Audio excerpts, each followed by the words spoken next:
बिस्मिल्लाहिर्रहमानिर्रहीम। अस्सलाम वालेकुम नाज़रीन, आप यूट्यूब चैनल देख रहे हैं। मैं इमरान ख़ान हूँ। वज़ीर-ए-आज़म इमरान ख़ान साहब का दौरा चीन ख़त्म हो गया और वो वापस पाकिस्तान पहुँच गए। ये बड़ा इम्पॉर्टेंट दौरा था पाकिस्तान के हवाले से, चीन के हवाले से, इस खित्ते के हवाले से, और जो नई एक जियोपॉलिटिकल सिचुएशन बन रही है इस पूरे खित्ते की, और जो नए मुआहदे हो रहे हैं, दुनिया जिस तरफ अंगड़ाई ले रही है, उसमें ये बहुत इंपॉर्टेंट चीज़ें थी। पाकिस्तान इसमें कोई बहुत बड़ा स्टेक होल्डर नहीं है, ना ही हम कोई बहुत बड़ा मुल्क है, ना हमारी इकॉनमी बहुत बड़ी है, लेकिन शायद दुनिया के लिए इसकी अहमियत पाकिस्तान के वहाँ होने की इतनी ज़्यादा ना हो, लेकिन पाकिस्तान के लिए ये ज़्यादा थी। अगर इस दौरे की तकलीफ़ हुई है तो सिर्फ दो जगह पे हुई लोगों को। एक इंडिया में हुई, क्योंकि इंडिया की स्टेटेड पॉलिसी है कि पाकिस्तान को और चाइना को ज़्यादा करीब नहीं आने देना, इनके दरमियान रखना, डाल कर रखना है। वो चाइना के मफादात को पाकिस्तान में ठेस पहुंचाते हैं ताकि पाकिस्तान और चाइना के दरमियान ताल्लुकात ख़राब हों, और इसी तरह पाकिस्तान को चीन से दूर रखने के लिए दीगर इक़दामात भी करते रहते हैं। या तो तकलीफ़ भारत में थी, या पाकिस्तान में कुछ ऐसे लोग जिनको इमरान खान साहब से तकलीफ़ है, या वो बेचारे शदीद तकलीफ़ में मुब्तला थे। एक एक फ़ोटो के ऊपर कमेंट, एक एक चीज़ के ऊपर कमेंट, यहाँ पे ये क्यों नहीं हुआ, यहाँ पे ये चीज़ क्यों नहीं हुई, तो उनकी हालत पे रहम आ रहा था। और अच्छे खासे परवेज़ रशीद साहब तजर्बाकार और पुराने सियासतदान हैं, लेकिन उनके ट्विटर हैंडल के ऊपर जब मैंने देखा तो मुझे तरस आ रहा था कि ऐसा लगा जैसे सठिया गए हैं। बहुत परेशान लगे मुझे बहुत सारे लोग, और अपने लेवल से नीचे जाकर वो यहाँ पे काम कर रहे थे। बहरहाल इस दौरे के अंदर कुछ चीज़ें बहुत अच्छी थीं और कुछ चीज़ों के ऊपर तनकीद की भी जा सकती है, लेकिन इसके नताइज बताएंगे आने वाले वक्त में कि क्या अच्छा हुआ और क्या बुरा हुआ। देखिए, चाइना ने इस सारे इवेंट को, जो विंटर ओलंपिक्स का उनके पास हो रहा है, इसको अपने बेल्ट एंड रोड इनिशिएटिव के एक प्रोजेक्शन के तौर पे, या उसको आगे बढ़ाने के लिए इन्होंने उसके फ़ायदे के लिए इस्तेमाल किया है। और यही वो चाइना का मंसूबा है जो चाइना को सुपर पावर बनाएगा। यही मंसूबा है जो चाइना को दुनिया में आगे लेकर जाएगा। अब इसके अंदर जो अहम तरीन, अगर आप देखें, जो ममालिक शामिल हुए हैं जिनकी चीन को ज़रूरत है इस बेल्ट एंड रोड के सारे इनिशिएटिव के अंदर, तो उसमें रशिया का शामिल होना, पाकिस्तान का, सेंट्रल एशिया के 5 बड़े अहम मुल्क हैं, तुर्किस्तान है, उज़्बेकिस्तान है, और किर्गिस्तान है, कज़ाकिस्तान है, ताजिकिस्तान है। इन मुल्कों का शामिल होना बड़ा अहम था चाइना के लिए। ईरान, तुर्की, इन्होंने बाइकआउट नहीं किया। फिर अरब ममालिक में से, यानी सेंट्रल एशिया यहाँ से, और फिर उसके बाद जो साउथ एशिया, सेंट्रल एशिया, और फिर जब अरब ममालिक की तरफ आप जाते हैं तो कतर का, यूएई का, सऊदी अरब का, इसमें शामिल होना एनर्जी के पॉइंट ऑफ व्यू से बहुत इंपॉर्टेंट है। चाइना जो है वो सऊदी अरब के तेल का सबसे बड़ा बायर है। सऊदी अरब उनको नज़रअंदाज नहीं कर सकता, तो उनको आना पड़ा। कतर उनकी गैस का, उनकी एनर्जी का बहुत बड़ा बायर है। चाइना, वो भी आए। इसी तरह यूएई में चाइना का बिज़नेस मॉडल जो है वो सबसे कामयाब तरीन बिज़नेस मॉडल में से एक है, तो वो भी है। तो इस तरह मिडल ईस्ट में भी, और साथ ही साथ कुछ लैटिन अमेरिकन ममालिक हैं वो, और कुछ यूरोपियन ममालिक हैं, वहाँ से स्कैंडिनेवियन कंट्रीज़ ने बाइकआउट नहीं किया चाइना का। लेकिन वो आए भी नहीं, वो इसलिए कि कोविड की रिस्ट्रिक्शन की वजह से उन्होंने कहा जी हम यहाँ पे ज़्यादा बड़ी तादाद में लोग नहीं जाना चाहते, और अपने जो डिप्लोमेट्स हैं उनको हम वहाँ पे नहीं भेज रहे, या जो सफारती नुमाइंदगी है वो हम नहीं कर रहे। लेकिन आप ये देखें कि चाइना ने किया क्या है। मिडल ईस्ट को इकट्ठा किया, सेंट्रल एशिया, साउथ एशिया, इनको इकट्ठा किया, और अपना ये जितना भी उनका प्रोग्राम था ये जुड़ता उनके सी पैक के साथ या बेल्ट एंड रोड इनिशिएटिव के साथ। ये एक ऐसा ही वक्त है जैसा वक्त यूरोप पे आया था, उस वक्त जब यूरोपियंस इकट्ठे हो रहे थे और यूरोपियंस अपने मंसूबे बना रहे थे कि मिलजुल कर इकॉनमी के लिए काम करें, मईशत को बेहतर करें और यहाँ के लोगों की तरक्की के लिए रास्ते खोलें। ये अब वैसा ही वक्त एक इस खित्ते पे आया है। सबको इसमें अपना हिस्सा लेना चाहिए। पाकिस्तान भी अपना हिस्सा लेने गया था। पाकिस्तान ने क्या लिया उसके ऊपर हम बात करेंगे, लेकिन इसमें से सिर्फ एक ऐसा मुल्क है जिसने अपने आप को बाहर रखा है इस खित्ते में थे, और वो मुल्क है भारत। और उसकी वजह क्या है? उसकी वजह सिर्फ और सिर्फ ये है कि या तो वो फैसला नहीं कर पा रहे, या भारत इस वक्त फैसला करना नहीं चाहता। एक तरफ यही भारत चीन के खिलाफ अमेरिका की मदद चाह रहा है, लेकिन आप गौर करें कि जब अमेरिका को भारत की अभी मदद चाहिए थी अक़वाम मुत्तहिदा में रूस के खिलाफ, कि यूक्रेन के मामले में रूस को दबाया जाए, तो भारत ने अमेरिका के हक में वोट नहीं किया। भारत ने अपने आप को इसमें से बाहर निकाला। तो अमेरिका को भारत ने वैसे तो पीठ दिखाई है। अमेरिका को भारत ने एक दफ़ा तकरीबन ये धोखा दिया है। भारत रूस के साथ बिगाड़ भी नहीं सकता। वजह यह है कि S-400 जो भारत का आज तक का सबसे इम्पॉर्टेंट और सबसे जदीद हथियार है, एयर डिफेंस सिस्टम S-400, वो भारत अभी ले रहा है रशिया से। तो रशिया के साथ वो बिगाड़ नहीं सकते। चाइना के साथ उन्होंने बिगाड़ी है। भारत ये चाहता है कि चीन के खिलाफ अमेरिका उनकी मदद करे, लेकिन रूस के खिलाफ भारत को अमेरिका की मदद ना करनी पड़े। तो ये वन वे ट्रैफिक नहीं चलता। मेरे ख्याल में भारत को फैसला कर लेना चाहिए। पाकिस्तान ने अरबों डॉलर के फ़वाइद हासिल किए हैं मुबैना तौर पे। जो हुकूमत अभी कह रही है इसकी तफसीलात सामने आ जाएंगी। और CPEC में पहले सड़कें बन रही थी, तवानाई के मंसूबे, इंफ्रास्ट्रक्चर, ये चीज़ें बन रही थी। और अब CPEC में सनती जोन्स का क़याम जो है वो हो रहा है। 4 सनती जोन हैं जो बनाए जा रहे हैं और इनमें खैबर पख्तूनख्वा में रशकई में एक बन रहा है, पंजाब में अल्लामा इकबाल इंडस्ट्रियल सिटी ये फैसलाबाद में बन रही है, बलूचिस्तान में जो है वो बोस्टन स्पेशल इकनॉमिक जोन ये पशीन में बन रहा है, जबकि सिंध में धाबेजी जो ठट्टा के मुकाम के ऊपर एक बन रहा है। वज़ीर-ए-आज़म इमरान खान साहब ने चीनी सदर और वज़ीर-ए-आज़म से भी मुलाकात की है। कश्मीर के ऊपर उन्होंने पाकिस्तान की हमायत का यकीन दिलाया है, जबकि पाकिस्तान ने ताइवान और हांगकांग के मामले के ऊपर चीन के मौक़िफ़ की तायीद की है और हमायत का यकीन दिलाया है। दीगर जो चीज़ें हैं, जो तफसीलात हैं, वो आने वाले वीलॉग में मैं आप तक पहुंचाऊंगा, क्योंकि अभी इमरान खान साहब ट्रैवल कर रहे हैं। जब वो पाकिस्तान पहुंचेंगे तो फिर खुलकर इसके बारे में सारा कुछ हुकूमत की तरफ से हम इंफॉर्मेशन लेंगे कि जनाब आपने कौन कौन सी इन्वेस्टमेंट है, कौन कौन से मंसूबे हैं, कौन कौन से सेक्टर्स हैं, वज़ीर-ए-आज़म से क्या बात हुई, सदर से क्या बात हुई, ये सारी चीज़ें आपको अगले वीलॉग में हम आपको बताएंगे। लेकिन मैंने अभी आपको 4 इकनॉमिक जोन्स के बारे में बताया। इनमें 3 के ऊपर तो बड़ा अच्छा काम चल रहा है, लेकिन सिंध का जो 1500 एकड़ का ठट्ठा वाला इकनॉमिक जोन है जिसको तैयार होना है, उस पर काम नहीं हो रहा। देखिए कितनी बदकिस्मती है। बाकी तीनों इकनॉमिक जोन्स के ऊपर काम हो रहा है। इमरान खान साहब ने तीनों की तफसीलात ली हैं। ठट्ठा में जो सिंध में बन रहा है उसके ऊपर काम नहीं हो रहा, बल्कि ज़मीन की परचेजिंग जो है वो ताख़ीर का शिकार है। वजह क्या है? क्योंकि वहाँ पे सिंध की हुकूमत है पीपल्स पार्टी की। वो करते क्या है, वो सबसे पहले जहाँ पे कोई चीज़ बननी होती है वो ज़मीनें उनके वडेरे, उनके सियासतदानों के रिश्तेदार, ब्यूरोक्रेट्स के रिश्तेदार, वो सारी ज़मीनें पहले ख़रीदते हैं।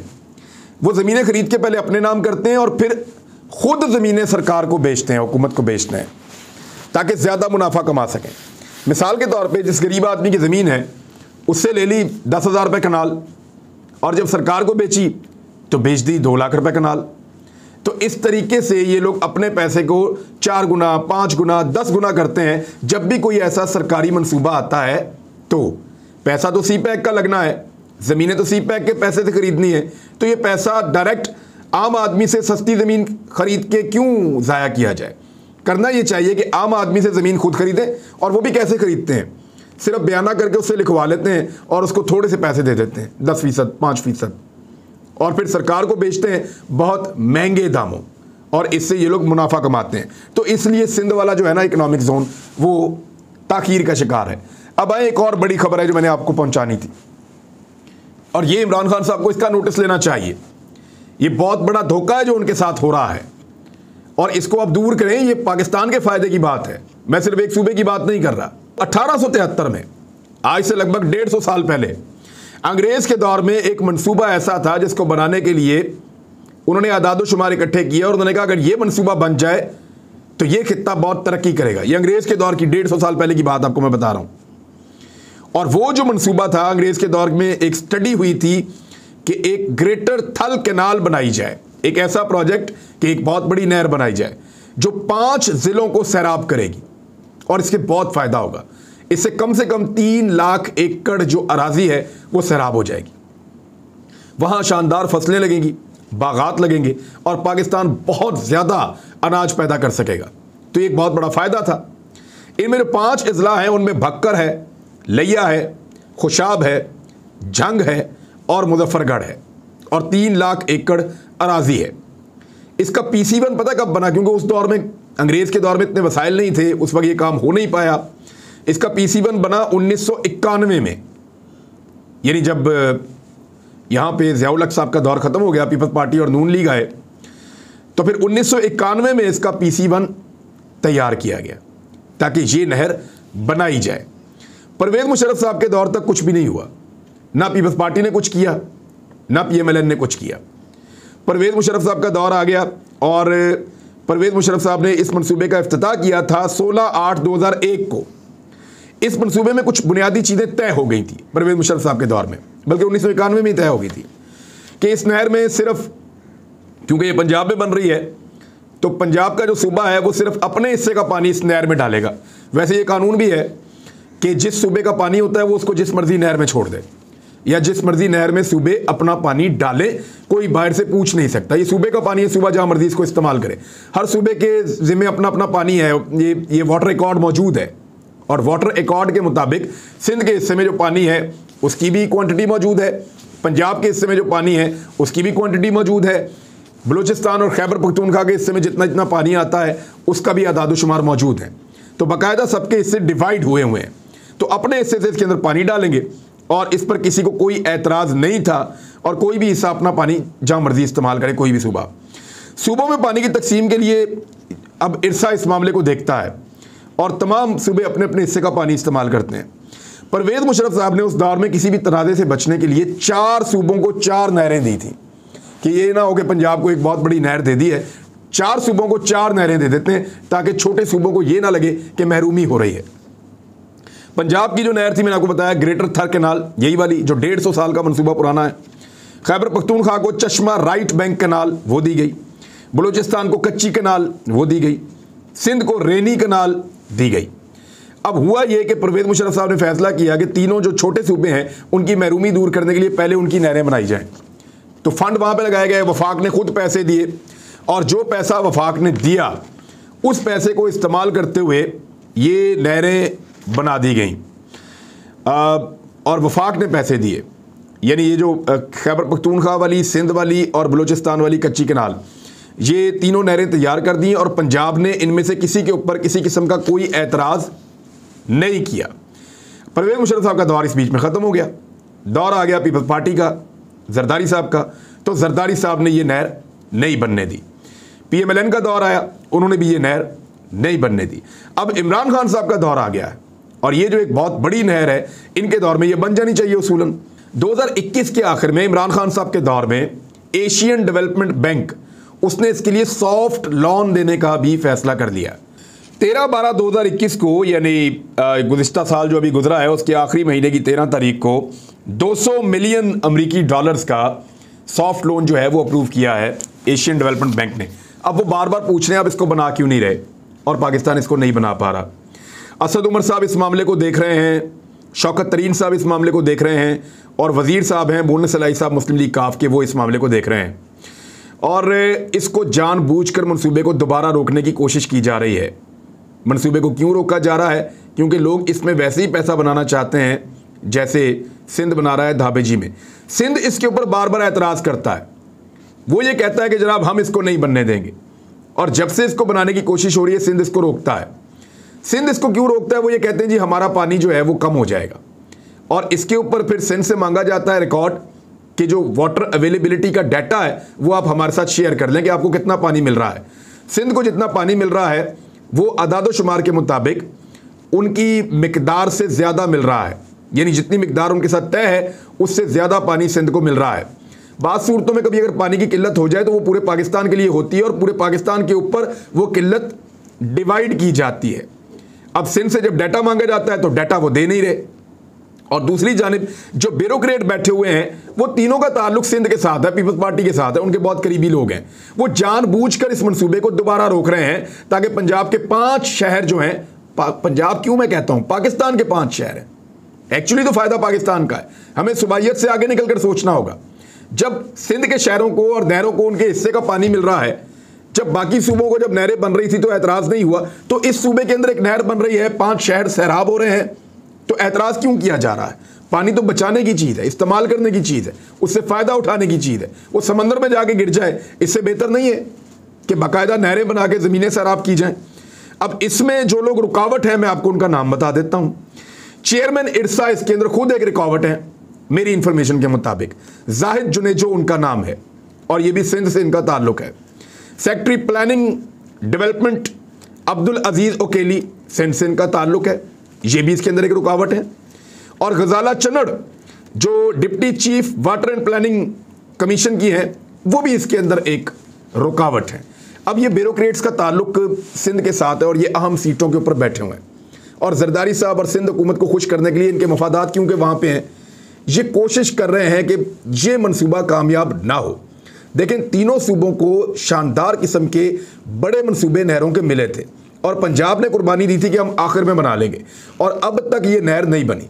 ये बात है 5 बड़े शहरों को सैराब करने की और वहाँ पे 3 लाख नई अराजी को सैराब करके वहाँ पे फसलें लगाने की। मेरे ख्याल में इमरान खान साहब को इसके ऊपर एक्शन लेना चाहिए। मोने सलाई साहब के बारे में ये शुबा है कि वो पीपल्स पार्टी को खुश करने के लिए इस मंसूबे के अंदर दूसरी साइड पे खड़े हैं, लेकिन असद उमर साहब ने और शौकत तरीन साहब ने अब वापस आने के बाद चाइना से दोबारा इसके ऊपर एक मीटिंग लेनी है।